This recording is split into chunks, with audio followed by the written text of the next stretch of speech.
Hello, everyone. Welcome to my presentation for Apple Corporate Strategy for my business policy course presented by me, Bhavya Sadasivani, in May 2026.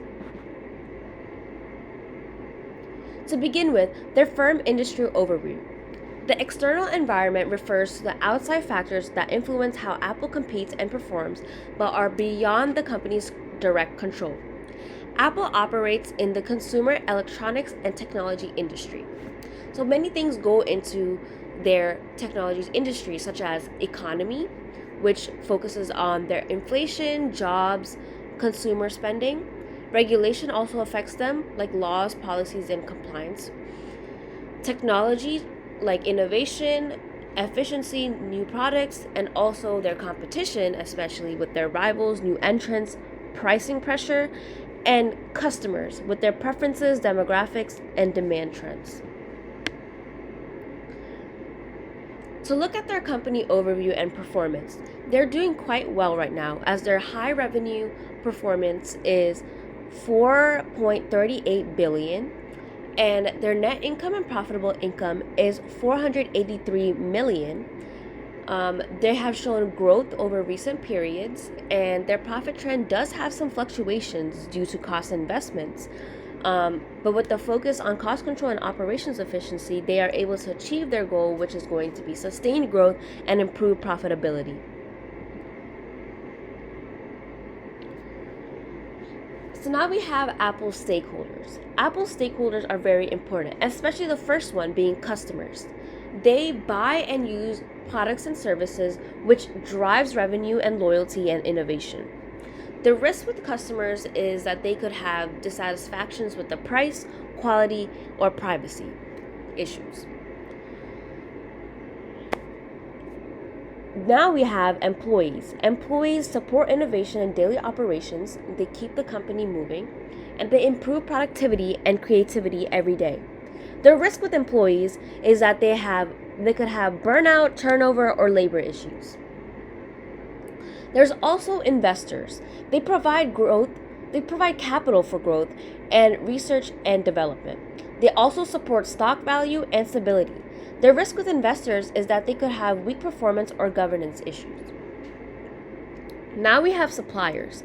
Suppliers provide materials and key components. They ensure product quality and sustainability. The risk with suppliers is that there could be disruptions or compliance issues. The government is also a stakeholder. They regulate privacy, labor, and environment, and they enable legal market access.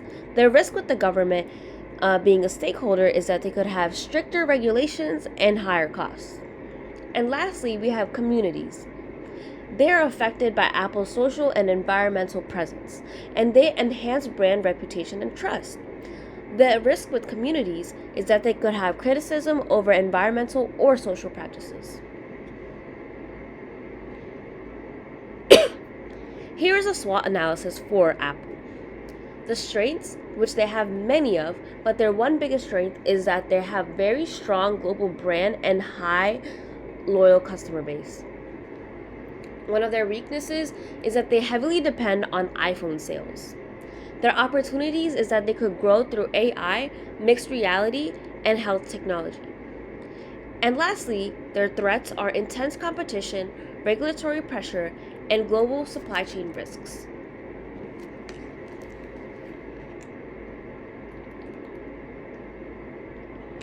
From a resources-based view, they have tangible, intangible, organizational capabilities, and employee capabilities. So to begin with the tangible resources that they have very large cash reserves and strong financial performances. They have advanced research and development facilities and technology infrastructure. They have a global supply chain and logistics system, and there's Apple stores and everywhere and a worldwide retail network.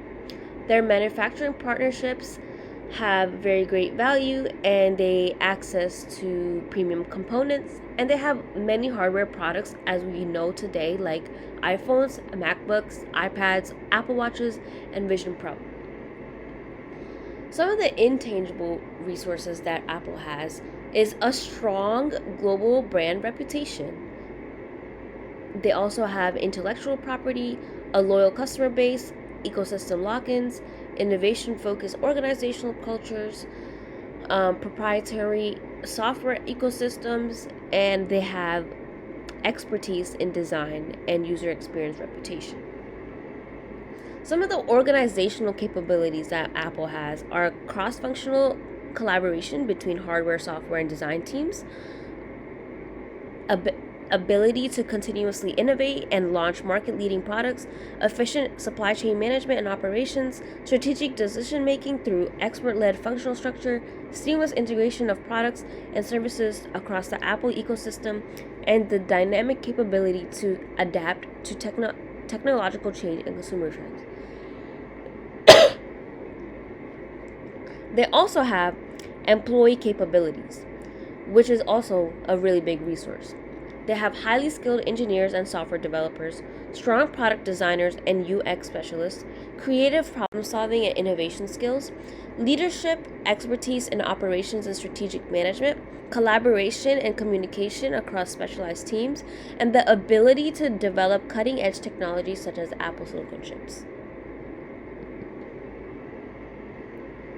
To move on to the value chain, Apple's value chain embodies an integrated approach where each primary support and activity is tailored to optimize quality, cost efficiency, innovation, and customer satisfaction. From sourcing raw materials to delivering exceptional after-sales service, Apple's strategic coordination of these activities creates substantial value for customers and sustains its competitive advantage in the technology sector. The company's operational excellence, combined with a strong brand and innovative product development, underscores the strength of its value chain.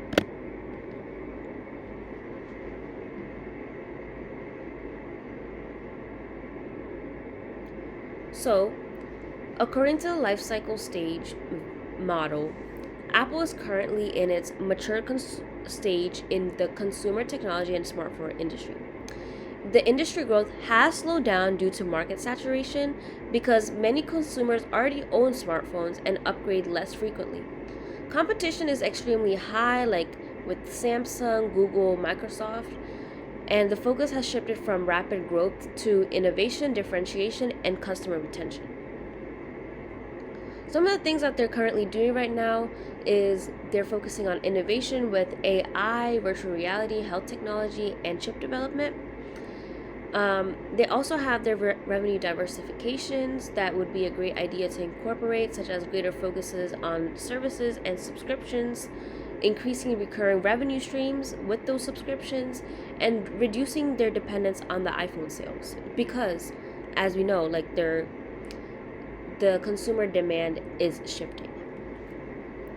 Their customer retention is very important so that they can strengthen ecosystem integration, increase switching costs for customers, and maintain that premium brand loyalty. And for operations efficiency, they can improve supply chain management, control costs while maintaining quality, and adapt to global economic and regulatory pressures.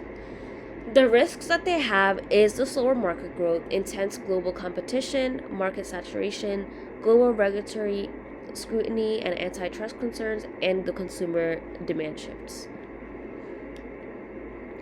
An issue that Apple did face in the past was that they launched Apple Maps back in 2012 before the product was fully ready.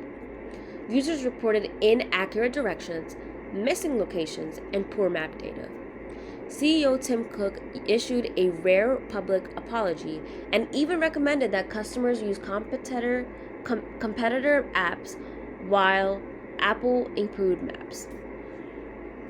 The lesson that the business learned from this is that protecting brand trust is a lot more important than rushing a product launch.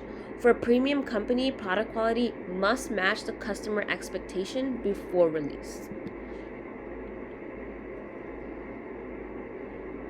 Apple's view on entrepreneurial activities is very good and positive.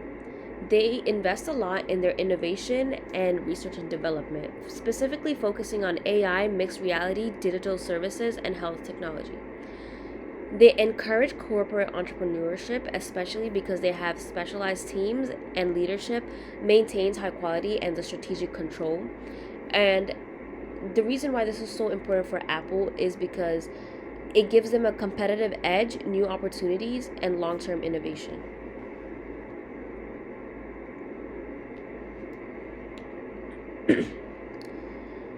So, with Apple's ethical standing, they demonstrate the responsibility through their strong focus on customer privacy, sustainability efforts, and the commitment to becoming carbon neutral by 2030.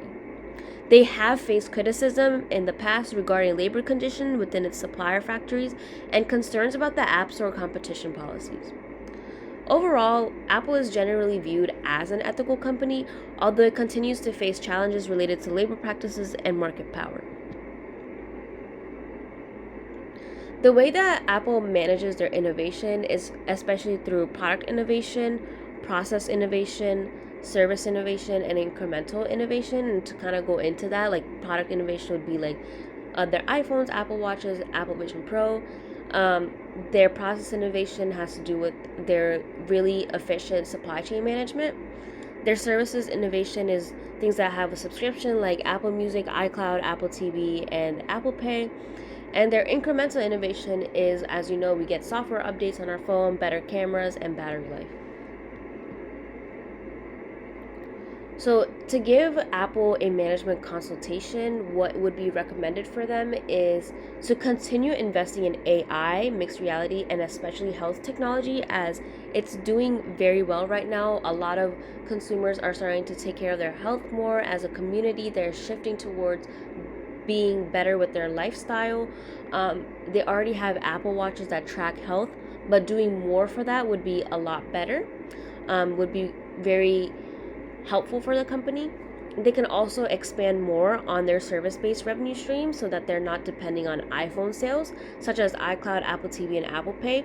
And they can strengthen their supply chain diversification and their ethical business practices just to keep their reputation more strong and positive, even if there are any backlashes that happen.